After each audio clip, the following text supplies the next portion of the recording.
कैसे हो दोस्तों, क्या हाल चाल है तुम्हारे। कहानी की शुरुआत इत्सुकी से होती है। एक हम्बल और मेहनती लड़का जो किसी भी काम में प्राउडली कहता है कि I can do this all day. उसे जापान के एक बड़े से स्कूल में, जहां बड़े बड़े इन्फ्लुएंसर्स बिजनेसमैन के लड़के पढ़ते हैं, वैसे ही किसी घर की लड़की के केयर टेकर का काम मिलता है। स्कूल जाते वक्त वो लड़की अचानक से उसके सामने आके गुड मॉर्निंग कहती है और फिर दोनों साथ में अंदर जाते हैं। लेकिन ये सब कैसे शुरू हुआ, हम फ्लैशबैक देखते हैं। एक ऐसा लड़का जिसके घर वालों को उससे कोई मतलब नहीं था, ना ही उसकी कोई धन संपत्ति थी कि वो बगावत करे, तो सिंपली वो लाइफ को एज इट इज एक्सेप्ट करके रियलिटी फेस करते हुए जीता है। एक और उसका स्कूल का यूजुअल सा दिन होता है कि उसे किसी का कुछ सामान अभी अभी जमीन पर गिरते हुए दिखता है और उसे वापस करते हुए वो देखता है कि एक लड़की को कुछ लोग उठा के ले जा रहे हैं। रेज में आके एक्शन लेना तो ऐसे लौंडों के अंदर ही होता है, तो वो खुद भी किडनैप हो जाता है। हाइड आउट के अंदर पहुंचने के बाद किडनैपर्स को पता चलता है कि ये लड़की तो एक पावरफुल क्लैन की वारिस है, जिससे तब किडनैपर्स के लिए पूरी सिचुएशन ही बदल जाती है। एक किडनैपर इत्सुकी से कहता है कि क्यों बे, हीरोगिरी सूझ रही थी क्या तुझे, तेरे लिए पैसा कौन देगा। और इत्सुकी भी एक पल के लिए सोचता है कि वैसे बात तो सही कही इसने। माहौल टेंस है, लेकिन इस लड़की को देखकर तो लग ही नहीं रहा कि ये किडनैप की जा चुकी है। कुछ ही देर बाद जब इत्सुकी वापस वो लड़की जनाको को देखता है, वो पानी की पूरी बोतल खुद पर गिरा चुकी थी, सिर्फ पीने की कोशिश करते हुए। कंफ्यूज होकर जब वो पूछता है कि ये क्या हुआ, जनाको कामली कहती है कि उसे प्लास्टिक बोतल से पीने की आदत नहीं है, तो इत्सुकी उसे बोतल देने को बोलता है ताकि वो उसे पानी पिलाने में मदद कर सके। दोनों के बीच दूरियां देखता है तो उसे थोड़ा करीब आने के लिए कहता है, लेकिन जिस मोमेंट वो चलने की कोशिश करती है, लिटरली कोई भी चीज पर नहीं, खुद के पैर में ही फंस के मुंह के बल जमीन पर गिर जाती है। ये देख के इत्सुकी एक छोटी सी हंसी निकालता है और सोचता है कि कोई इतना भी अनाड़ी कैसे हो सकता है। जब वो उठती है, इत्सुकी उसका माथा चेक करता है जहाँ एक छोटा सा तंबूरा निकल आया था। वो उसे एडवाइस देता है कि इसे बार बार मत छूना, नहीं तो ये इन्फेक्टेड हो जाएगा। कुछ देर में जनाको पूछती है कि वो क्यों उसके साथ किडनैप हुआ। इससे इत्सुकी को उसकी स्टूडेंट आईडी याद आती है जो उसे गिरा हुआ मिला था, और उसे देते हुए कहता है कि इसकी वजह से। अब जैसे ही वो उसे वापस लेती है, कार्ड के अंदर एक हिडन मैकेनिज्म प्रेस करती है और कॉन्फिडेंटली कह रही थी कि ये अब रेस्क्यू जल्दी ही आ जाएगा। इत्सुकी को तो कोई आइडिया ही नहीं था कि ये क्या बक रही है, कौन सा इसमें जारविस इंस्टॉल है। पर जनाको तो अब बिना थोड़ा सा भी कंसर्न दिखाए रेस्ट करने के लिए लेट जाती है और इत्सुकी से पूछती है कि क्या उसके गोद पर सर रख के सो सकती है। ये रिक्वेस्ट तो उसे कम्प्लीटली अंदर से फ्लस्टर्ड कर देता है, क्योंकि इतनी खूबसूरत लड़की तो छोड़ो, किसी लड़की ने पहले ऐसा कभी नहीं पूछा। फिर भी उसकी अनाड़ी हरकतों के आगे उसकी खूबसूरती ओवरशैडो हो जाती है। अब थोड़ा वो भी कंफर्टेबल फील करते हुए उसकी पोजीशन शिफ्ट करता है ताकि वो थोड़ा कंफर्टेबल नैप ले सके। जनाको उसकी गोद में सर रखे हुए कमेंट करती है कि उसकी हाइट बिल्कुल परफेक्ट है। ये बात इत्सुकी को थोड़ा ब्लश करा देता है, जबकि वो समझ नहीं पाता क्यों। जब दोनों ऐसे ही कैजुअल बातें कर रहे हैं कि एक स्पेशल टैक्टिकल यूनिट किसी और के ऑर्डर से हाइड आउट को घेरने लगती है। दूसरी तरफ वो किडनैपर फोन पर बात कर रहा है, खुश लग रहा है और कॉल पे लड़की के बदले मिलने वाली रकम पे ठीक ठीक लगाने के लिए बोल रहा है। सब देखते हुए इत्सुकी सोचता है कि कमाल है, इतने डेंजरस सिचुएशन में भी इसे नींद कैसे आ रही है। फिर भी उसे सोते हुए देख के उसका दिल भी थोड़ा रिलैक्स फील करता है और वो मौके का फायदा उठा करके धीरे से उसके गालों पर आ गए लाड़ को पोंछ देता है। जब कुछ सेकंड्स बाद जनाको धीरे से आंखें खोलती है, वो किडनैपर अचानक से फोन में चिल्लाता है कि अगर उसे तंग किया तो वो अपना गुस्सा लड़की पर निकालेगा। ये धमकी सुनने के बाद भी इत्सुकी जनाको को देख के बोलता है कि उसे डरने की जरूरत नहीं है, क्योंकि चाहे कुछ भी हो या जो भी हो सके वो उसे प्रोटेक्ट करने के लिए करेगा। उसके ये शब्द सुन के जनाको पूछती है कि वो किसी के लिए जो अभी अभी मिला है इतना रिस्क क्यों लेगा।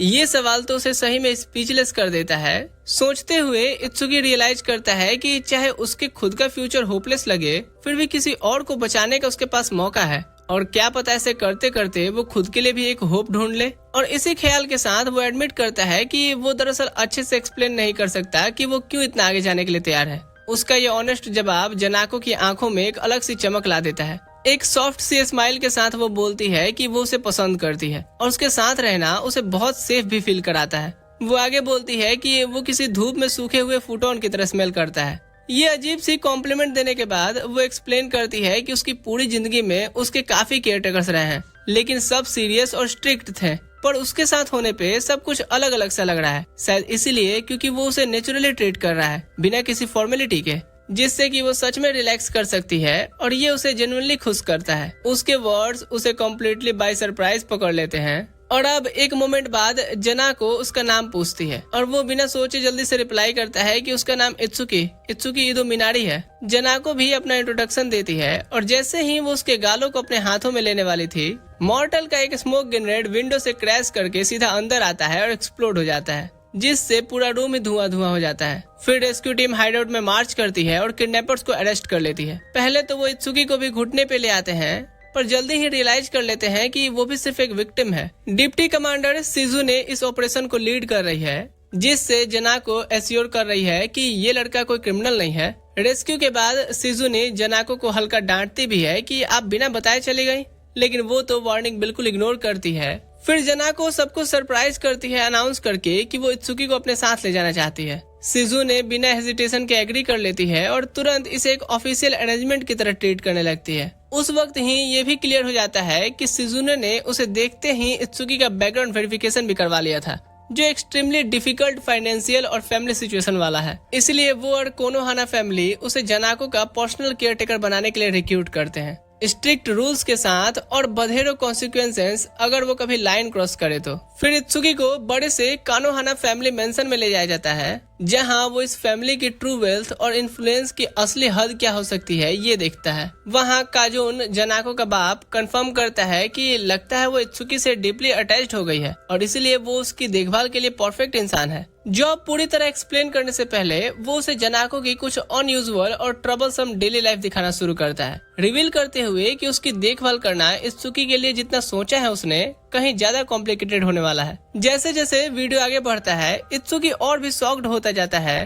क्योंकि स्क्रीन पर जनाको तो बिल्कुल वो नहीं है जिसे कि वो जानता है। फुटेज में वो फ्लॉलेस, एलिगेंट और हर मूवमेंट में ग्रेसफुल लगती है, बिल्कुल अलग उस अनाड़ी लड़की से जिसे वो मिल चुका है। ये चीज उसे इतना ओवरवेलमिंग कर देती है कि वो पूछ ही लेता है कि क्या वीडियो वाली यही है या कोई इसकी जुड़वा बहन भी है, और मेड सिंपली कंफर्म करती है कि ये वही जनाको है। उसका कंफ्यूजन देख करके काजुन एक्सप्लेन करता है कि ये एग्जैक्टली जानती है कि पब्लिक में परफेक्ट यंग लेडी की तरह कैसे बिहेव करना है, लेकिन उसका एक और साइड है, वो क्लमसी वर्जन, जब वो पब्लिक आई से दूर होती है। तो काजुन के हिसाब से जैसे ही सोसाइटी के स्पॉटलाइट पड़ती है, जनाको बिल्कुल वैसी हो जाती है जैसी वीडियो में दिखाई गई है, और वो साइड किसी भी केयर टेकर की लाइफ डिफिकल्ट बना देता है, इतना कि कोई झेल ना पाए। वो ये भी मेंशन करता है कि उसका पिछला केयर टेकर रिसेंटली क्विट कर गया, स्ट्रेस के साथ हॉस्पिटलाइज होने के बाद। शॉर्ट में काजुन एक्सप्लेन करता है कि केयर टेकर का काम है बिहाइंड द सीन काम करना, ये मेक श्योर करते हुए कि जनाको की ट्रू पर्सनालिटी पब्लिक में कभी नजर न आए या उसकी रेपुटेशन को डैमेज ना करे। सब एक्सप्लेन करने के बाद काजुन इत्सुकी से पूछता है कि वो ऑफर के बारे में क्या सोचता है।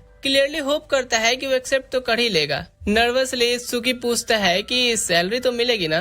काजुन बिना हेसिटेशन के आंसर करता है कि बिल्कुल, पेमेंट तो मिलेगी ही, वो मेंशन में भी रहेगा और सारे मील्स भी प्रोवाइड होंगे। फिर वो 20,000 येन पर डे ऑफर करता है, जिससे इत्सुकी को तो सदमा ही लग जाता है, क्योंकि उसने तो प्लान किया था कि कम ही मांगेगा, 8,000 तक। काजुन उसकी चुप्पी को रिजेक्शन समझ के तुरंत ऑफर बढ़ाकर 50,000 येन पर डे कर देता है। पैनिक में इत्सुकी जल्दी से एक्सप्लेन करता है कि नहीं 20,000 येन तो उसके लिए पहले से इनक्रेडिबल अमाउंट है।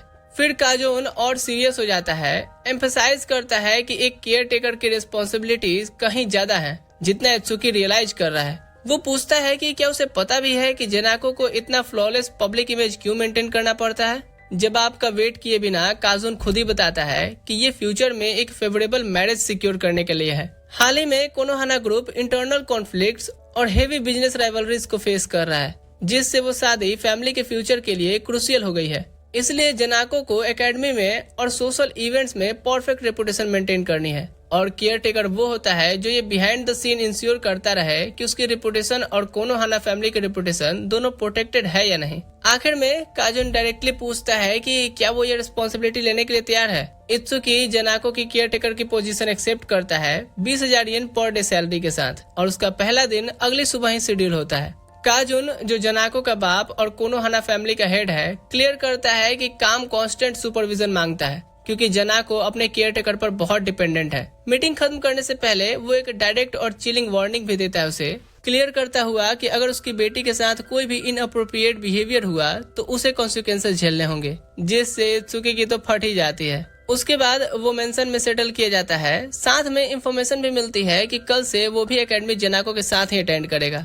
ये पॉसिबल बनाने के लिए उसे एक स्कूल यूनिफॉर्म और एक फेक आइडेंटिटी भी दी जाती है, जो उसे कोनोहाना ग्रुप की एक सब्सिडरी कंपनी का वारिस दिखाएगा, ताकि कोई उसके गरीब से शकल पर ना जाए। फिर सिजुनु उसके जिनाको के केयरटेकर की रोल के लिए तैयार करने के लिए इंटेंस ट्रेनिंग में भी डाल देती है। उसकी ट्रेनिंग में एकेडमिक्स, स्ट्रिक्ट एटिकेट्स और यहाँ तक कि हैंड टू हैंड कॉम्बैट भी शामिल है। अब अपनी डिटर्मिनेशन और फिजिकल डिमांडिंग जॉब के एक्सपीरियंस के बावजूद भी इत्सुकी जल्दी से रियलाइज करता है कि वो बिल्कुल भी तैयार नहीं है इस कम्प्लीटली अलग सी दुनिया में फिट होने के लिए। थका हुआ होकर वो अपने रूम में वापस आता है तो वहाँ जनाको को पहले से उसके बेड पर सोया हुआ देखता है, जैसे कि उसके बाप का रूम हो। वैसे है तो उसके बाप का ही, पर अभी तो इत्सुकी यूज कर रहा है ना। साथ ही उसकी पर्सनल जिंदगी की भी वाट लग जाती है। वो ना तो अपने क्लोज फ्रेंड से कांटेक्ट कर पा रहा है और ना ही अब वो पुराने स्कूल में जा पाएगा। साथ ही जनाको तो चीजें और भी कॉम्प्लिकेटेड बना देती है उसका सेल फोन लेकर के, और इंसिस्ट करती है कि वो उसके आसपास ज्यादा नेचुरली रहा करे, ध्यान उसका सिर्फ उस पे होना चाहिए। अब कोई रियल अल्टरनेटिव नहीं होने से इत्सुकी आखिरकार अपने इस नई रियलिटी के साथ एडजस्ट करना शुरू करता है। तो अगले दिन इत्सुकी कागोया क्वीन स्कूल में अपने पहले दिन के लिए जनाको के साथ कार में जा रहा है, क्योंकि कार में कोई उन्हें देख नहीं सकता। जनाको कंप्लेन करती रहती है कि मुझे नींद आ रही है और मुझे अपने घर जाना है। सिजुनु कहती है कि अगर ये बात आप मुझसे 8 घंटे बाद बोलिएगा तो मैं मानूंगी। फिर वो इत्सुकी को बोलती है कि क्योंकि उसका पहला दिन होगा पब्लिक के सामने स्कूल में, तो उसे ज्यादा फॉर्मल तरीके से रेफर करना होगा, और मेंशन करती है कि वो दोनों को स्कूल से थोड़ी दूर पहले छोड़ देगी ताकि कोई ये रियलाइज न करे कि वो उसका केयर टेकर है या वो एक ही घर में रहते हैं। इत्सुकी ध्यान से सब सुन रहा होता है, लेकिन जनाको उन्हें इंटरप्ट करके इत्सुकी से नॉर्मली बात करने को कहती है और सिजुनु से भी कहती है कि उसे नॉर्मली बात करने दो ना। लेकिन सिजुनु याद कराती है कि दूसरों के सामने मुखौटा मेंटेन करना इम्पोर्टेंट है। कोई और चॉइस ना होने पर जनाको से कहती है कि ये तो अलाउ करे कि वो अकेले में या उसके साथ होने पर नॉर्मली बात करे। सिजुनु कहती है कि हाँ ये अलाउ है, तो जनाको स्माइल करती है और इत्सुकी को बोलती है कि अब वो उसके साथ नॉर्मली बात कर सकता है। इत्सुकी थोड़ा रिलैक्स होता है और बोलता है कि मुझे वैसे भी कोई फर्क नहीं पड़ता, कैसे भी बिहेव करवा लो, बस पेमेंट 1 तारीख को मिल जानी चाहिए। जैसे ही वो स्कूल के करीब पहुंचते हैं, जनाको अचानक से इत्सुकी से एक हग मांगती है, जिससे सिजुनु अपना स्टीयरिंग कंट्रोल ही खो देती है। जब वो काम हो जाती है, जनाको को बोलती है कि ये एक लेडी के लिए कोड ऑफ कंडक्ट में नहीं आता, तो ऐसी बातें कहने से बचा करे। जनाको सिंपली पूछती है कि क्या उसे पता है कि इत्सुकी सच में कितना अच्छा स्मेल करता है, और ये बात सिजुनु को सरप्राइज कर देता है कि सही में। तो वो इत्सुकी से पूछती है कि क्या वो स्कूल के बाद उसे सूंघने देगा। इत्सुकी कहता है कि हार्ट बिल्कुल नहीं, लेकिन जनाको तो अपनी मर्जी से उसे सूंघने की लायबिलिटी ले लेती है। जब वो फाइनली पहुंचते हैं, सिजुनु उसे कुछ देती है और बोलती है कि अगर जनाको उसकी बात न माने तो इसे यूज करे। फिर दोनों को have a good day wish करती है। स्कूल की तरफ चलते हुए जनाको फिर कहती है कि मुझे अपने घर जाना है। इत्सुकी पूछता है कि क्या उसे पहले कैरेक्टर में नहीं आ जाना चाहिए, लेकिन वो सिंपली बोलती है कि अभी कोई देख नहीं रहा। वो ये आंखें बंद होने पर भी बता सकती है, तो इत्सुकी को लगता है कि इसमें ऊपर वाले ने कोई इंटरनल सेंसर लगा के भेजा है क्या। लेकिन वो ज्यादा सवाल नहीं करता, खुद को याद कराता है कि 20,000 येन का बात है, भड़का नहीं सकता, और उसका दोस्त होने का प्रिटेंड करता रहेगा। इतना डिटरमाइंड होने के बावजूद भी वो अपना शॉक्ड फेस नहीं छुपा सकता जब वो स्कूल को इतना बड़ा देखता है। फिर वो नेचुरल एक्ट करने की पूरी कोशिश करता है कि वो भी अमीर घर से है। जब वो क्लास में पहुंचता है, टीचर अनाउंस करती हैं कि आज उन्हें एक न्यू स्टूडेंट ज्वाइन कर रहा है। इत्सुकी अपना इंट्रोडक्शन क्लास को देता है और बैठ जाता है। सरप्राइज है कि कोई भी तालियां या ग्रीटिंग्स नहीं आई। फिर वो क्लासरूम में एक वाइब सेंस करता है कि सभी सभ्य लोग हैं, बिल्कुल अलग उस स्कूल से जहाँ वो पहले था, जिसमें सब भेड़ बकरी की तरह लड़ते रहते थे। और ज्यादा टाइम वेस्ट किए बिना टीचर मैथ क्लास शुरू करती हैं कि स्टूडेंट्स आज हम इंटीग्रेशन बाय सब्स्टिट्यूशन सीखेंगे। इत्सुकी तो 1 सेकंड के लिए फ्रीज ही हो जाता है, क्योंकि ये तो नॉर्मली 3rd ईयर के एंड की चीजें होती हैं, लेकिन यहाँ 2nd ईयर के स्प्रिंग में ही सिखाई जा रही है। इसलिए पहले ही पीरियड के एंड में वो मेंटली एग्जॉस्टेड हो जाता है। लेकिन जनाको को भी चेक करना है, जो क्लियरली उससे बेटर कर रही है, क्योंकि पब्लिक में तो वो परफेक्ट है। अचानक उसका एक क्लासमेट उसके पास आता है, बोलता है कि बिना उसे हाई ग्रीट किए वो कैसे बैठा है, और बोलता है कि चलो अब उसे ट्रिब्यूट दो। पर तभी एक लड़की उसके सर पर मारकर कहती है कि नहीं सुधरेगा तू। फिर वो हंस के माफी मांगता है कि वो तो सिर्फ मजाक कर रहा था। अपना इंट्रोडक्शन देता है काजुया, और उसकी पास वाली लड़की अपना इंट्रो देती है कैरन के रूप में। काजुया फिर कहता है कि उसने देखा कि पहले ही पीरियड में वो स्ट्रगल कर रहा था, और इत्सुकी कहता है कि हाँ ये तो थोड़ा ऑब्वियस है ना। काजुया रीअश्योर करता है कि हाँ और सिंपली एक्सप्लेन करता है कि ये क्लासिक ट्रांसफर स्टूडेंट स्टफ है। तभी किरण मेंशन करती है कि कुछ स्टूडेंट्स दूसरे हाई लेवल स्कूल से आते हैं, लेकिन ज्यादातर फैमिली से सर्कमस्टेंसेस की वजह से यहाँ आते हैं, जैसे कि फैमिली बिजनेस संभालने के लिए। उन्हें असेंडेंट कॉमनर्स बोला जाता है और काजुया अज्यूम करता है कि इत्सुकी भी उनमें से ही एक होगा। कुछ बोलने से पहले इत्सुकी शिजुनु के वर्ड्स याद करता है जब उसने बोला था कि स्कूल में जनरली पोलाइट स्पीच यूज करे। उसकी बैक स्टोरी में तो वो एक लो स्टेटस बैकग्राउंड वाला इंसान है, लेकिन समझाता है कि फैमिली बिजनेस का हेयर यहाँ एक असेंडेंट कॉमनर है, तो वो तुरंत कैरेक्टर में आ जाता है और पोलाइट स्पीच यूज करता है। बोलता है कि हाँ उसकी फैमिली का आईटी कंपनी है, तो वो उन असेंडेंट कॉमनर्स में से ही एक है। काजुया बोलता है कि नॉर्मल स्कूल से ये करिकुलम शुरू करना टफ होता है, तो उन्होंने सेम बोट में स्टूडेंट्स के लिए एक तरह की सपोर्ट ग्रुप बनाई है। वो मेंशन करता है कि दोनों वो और केरन भी असेंडेंट कॉमनर्स हैं, तो उसे हर तरह की हेल्प करेंगे। इत्सुकी थोड़ा टच्ड होता है कि वो कितने काइंड हैं, तो मुस्कुराता है और बोलता है कि ज्वाइन करना उसके लिए डिलाइटेड होगा। काजुया उससे कहता है कि इतनी मिठास मत बरसाओ, डायबिटीज हो जाएगी, आखिर हम क्लासमेट हैं। लेकिन इत्सुकी एक्सप्लेन करता है कि ये दरअसल उसकी फैमिली की पॉलिसी है।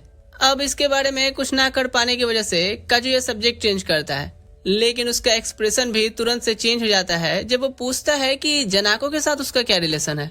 और अब पूरी क्लास भी एक थ्रेटनिंग ऑरा के साथ उसके जवाब का इंतजार करती है। जब काजुया मेंशन करता है कि वो आज साथ स्कूल आए थे, इत्सुकी नर्वसली एक्सप्लेन करता है कि वो उनके पेरेंट्स एक दूसरे के पहचान वाले हैं, तो पहले कुछ इंटरेक्शंस हुए थे और उसने उसे स्कूल तक साथ चलने की ऑफर की।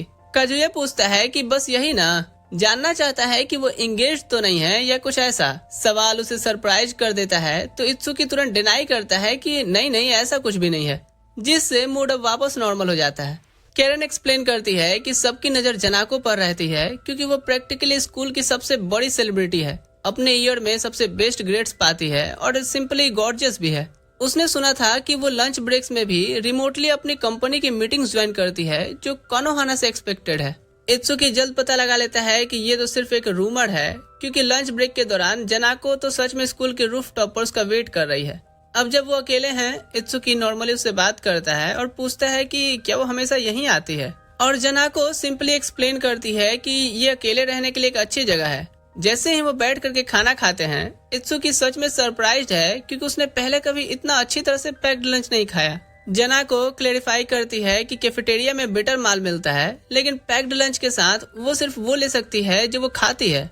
तो इत्सुकी उससे पूछता है कि क्या कोई खाना है जो वो नहीं खाती, और उसकी हैरानी में जनाको लगती है कई चीजें सुनाने, जैसे गाजर, भिंडी, मशरूम, करेला, कद्दू, टमाटर, बैगन, लिस्ट चलती ही रहती है। तो इत्सुकी उसे रोकता है कि हाँ समझ गया, यानी तुम्हें सब्जियां नहीं पसंद।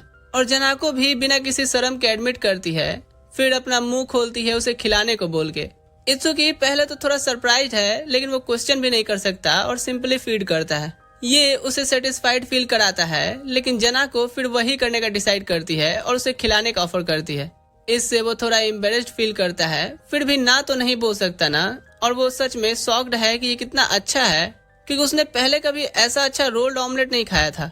जनाको खुश है कि उसे उसके हाथ का खिलाया पसंद आया, और एक्सप्लेन करती है कि वो उसका केयर टेकर है, तो उसे खिलाना ही चाहिए क्योंकि वो नहीं चाहती कि वो उससे बोर हो जाए। ये सुनने के बाद इत्सुकी उससे कुछ पूछने का डिसाइड करता है कि उसका पिछला केयर टेकर क्यों छोड़ दिया, जिस पर जनाको सिंपली कहती है कि उसे नहीं पता, और मेंशन करती है कि वो उसके पास लगभग 2 हफ्ते रही, उससे पहले वाली 3 हफ्ते रही थी और सबसे ज्यादा 1 महीने तक चला। इत्सुकी सिंपली सोचता है कि वो सब इतनी जल्दी क्यों छोड़ गए, क्योंकि वो तो इमेजिन भी नहीं कर सकता कि ऐसी सुविधाएं के साथ कोई दूसरा काम। आखिर उन्होंने उसे रहने की जगह दी है, 3 टाइम का खाना के साथ, रोजाना 20,000 येन का पेचेक, और वो उसकी स्कूल की फीस भी भर रहे हैं। भैंस की आंख कोई क्यों ही छोड़ेगा। जनाको से पूछती है उसके बारे में, जानना चाहती है कि क्या वो उसे भी एक सुविधा मानता है। इत्सुकी नहीं समझता कि अब ये क्या बोलना चाह रही है, तो जनाको से पूछती है कि क्या वो उसे शादी नहीं करना चाहता। ये उसे क्लियरली नर्वस कर देता है, तो वो जल्दी से एक्सप्लेन करता है कि उसने इसके बारे में नहीं सोचा था। जनाको सिंपली उसे ये जॉब ना छोड़ने को कहती है, और जब इत्सुकी कहता है कि हाँ नहीं छोड़ूंगा, और उसे अपनी गोद में नैप लेने देता है, अचानक तभी उसे शिजुनु का कॉल आता है, जो उसे कहती है कि जब तक वो केयर टेकर काम की आदत नहीं डाल लेता, वो लंच में उसे चेक करने के लिए कॉल करती रहेगी। पहली चीज जो उसे पूछती है कि वो अपनी गरीबों वाली कहानी तो किसी को नहीं बताया ना, तो उसे बताता है कि नहीं, वो अभी के लिए तो मैनेज कर रहा है। वो फिर उससे पूछती है कि क्या उसके क्लासमेट्स के साथ कोई इंटरेक्शन हुआ, और वो उसे काजुया और केरन के बारे में बताता है। जैसे ही वो ये नाम मेंशन करता है, शिजू ने अपने जार्विस में इंफॉर्मेशन चेक करती है और उसे कहती है कि केरन की फैमिली रिटेल में पैसा कमाती है। जैस होल्डिंग नाम की एक कंपनी है। इत्सुकी शॉक्ड होता है जब वो रियलाइज करता है कि केरन की फैमिली वो फेमस कंपनी जैस इलेक्ट्रॉनिक्स की मालिक है, जो कंट्री के 5 टॉप इलेक्ट्रॉनिक्स रिटेलर्स में से एक है। अब वो नहीं समझता कि उसने क्यों कहा कि वो एक एसेंडेंट कॉमनर थी, क्योंकि वो तो बेसिकली एक प्रिंसेस है। शिजुनो फिर उसे इन्फॉर्म करती है काजुया की फैमिली एक लार्ज कैरियर कंपनी की मालिक है, जिसे टाइसोस मूवर के नाम से जाना जाता है। ये पिछले वाले जितना ही इम्प्रेसिव है, तो इत्सुकी उन्हें अब किसी गद्दार की तरह मानता है।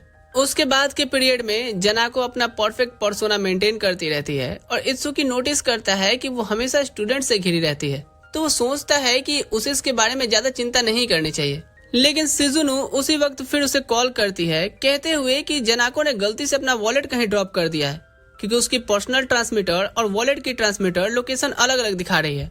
इत्सुकी पहले तो थोड़ा सरप्राइज है कि उन्होंने उसके वॉलेट पर भी ट्रांसमीटर लगाया है, लेकिन वो ये पूछ के खुद को गरीब नहीं दिखाना चाहता, तो सिंपली कहता है कि वो ढूंढ लेगा। शिजुनो उसे इन्फॉर्म करती है कि वॉलेट क्लियरली मेन बिल्डिंग के वेस्ट साइड पर है और वो उसे इससे ज्यादा नहीं बता सकती। इत्सुकी एज्यूम करता है कि शायद वो उस केस में बाथरूम में होगा, तो शिजुनो उसे इसी अंदेशा के साथ आगे बढ़ने को कहती है और तुरंत कॉल काट देती है। जैसे ही वो रियलाइज करता है कि उसका मतलब क्या है, इत्सुकी तुरंत फ्रीक आउट करना शुरू कर देता है, सोचते हुए कि कोई चीज जो लड़कियों के बाथरूम में है कैसे ढूंढेगा। जब वो सोचने की कोशिश करता है कि क्या करे, एक चापाकल से निकली लगती लड़की उसे पूछने के लिए पास आती है कि क्या बात है। एक बिल्कुल नया चेहरा देख के वो सरप्राइज है और एज्यूम करती है कि वो क्लास ए का ट्रांसफर स्टूडेंट है, जिसके बारे में उसने सुना है, और अपना परिचय मरी तनोजी के रूप में देती है, तनोजी ग्रुप के प्रेसिडेंट की इकलौती बेटी। इत्सुकी नहीं जानता कि अब उसे क्या कहना है और उसका ये कंफ्यूजन क्लियर तौर पर उसे इरिटेट करता है, क्योंकि वो नहीं समझती कि इतनी लंबी पॉज के बाद वो ऐसा एंटी क्लाइमेटिक रिस्पॉन्स कैसे दे सकता है। अब अपनी गलती समझ के इत्सुकी अपनी इग्नोरेंस के लिए माफी मांगता है, क्योंकि वो तनोजी ग्रुप से फेमिलियर नहीं है। मरी अपनी इंडिकेशन नहीं छुपा सकती, तो वो उसे कहती है कि ये इग्नोरेंस से बहुत आगे जाता है और एक्सप्लेन करती है कि तनोजी जिसने पहले माइनिंग में अपना नाम बनाया, फिर उसके अम्ब्रेला के अंदर कंपनीज में जापान के नॉन फेरस मेटल्स और केमिकल्स के सबसे बड़े प्रोड्यूसर्स भी हैं, और उसका स्केल कोनोहाना ग्रुप के बराबर है। इत्सुकी की रिएक्शन उसे बता देती है कि वो कोनोहाना ग्रुप से फेमिलियर है, लेकिन ये उसे और गुस्से में लाता है, जिससे वो सोचती है कि जनाको की प्रेजेंस यहाँ भी उसे टकरा रही है। पर मरी जल्दी अपना कंपोजर रिगेन करती है और सब्जेक्ट चेंज करती है, पूछ करके कि क्या कोई चीज है जो उसे परेशान कर रही है। इत्सुकी नर्वसली एक्सप्लेन करता है कि हाँ, किसी ने वुमेन्स बाथरूम में एक वॉलेट छोड़ दी है, तो वो उसे निकालना चाहता था। बिना किसी डाउट के मरी उसकी हेल्प करने का डिसाइड करती है और बाथरूम से वॉलेट लाके देती है। लेकिन ये कहने के बाद ही वो उससे पूछती है कि एक लड़के को कैसे पता चला कि वुमेन्स बाथरूम में वॉलेट है। इत्सुकी जल्दी से सोचता है और कहता है क्योंकि उसकी ऑनर ने उसे ढूंढने को कहा था और यही एक जगह थी जो वो चेक नहीं कर सकता था। उसे लगा था कि मरी जनाको को पसंद नहीं होगी, तो वो प्रॉब्लम्स अवॉइड करने के लिए उसका नाम नहीं लेने का डिसाइड करता है।